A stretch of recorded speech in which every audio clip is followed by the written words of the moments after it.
And he said, "So how do I know you're not going to get pregnant?" And I said, "Well, what if we arranged this so that I put an EPT test on your desk every month so you could see I wasn't pregnant? Would that make you happy?" I lost my job reading. The studio closed down. I was looking for a job. I walked into this producer's office. I'd been recommended for the job.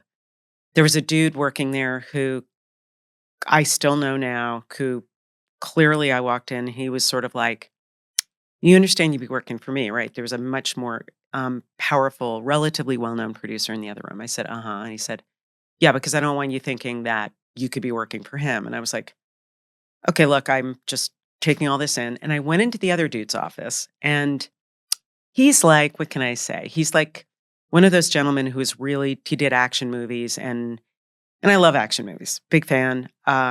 Galen Hurd, I worked with forever. Love, love, love. Great. So I walk in, this is way before that. I walk in and this is late 80s, y'all. Mm. And he sits me down and there are all these posters on the wall, these movies that I really love. And it's like, that's great.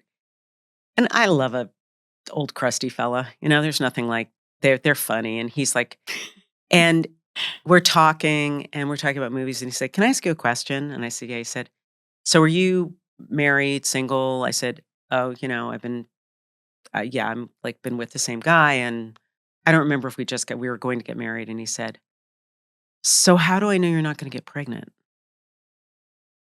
And I paused and I said, "Oh, I see. So being pregnant would be a problem." He said, "Well, yeah, I mean."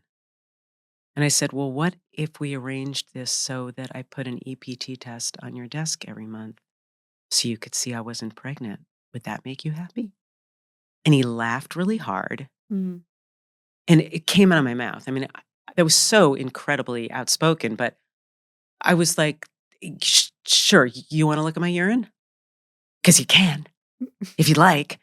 And he laughed and he got it. And they offered me the job and I turned it down. And it's going back to that thing of, on one hand, I kind of respected the fact he just asked, but on the other hand, can you imagine? Yeah, I can imagine.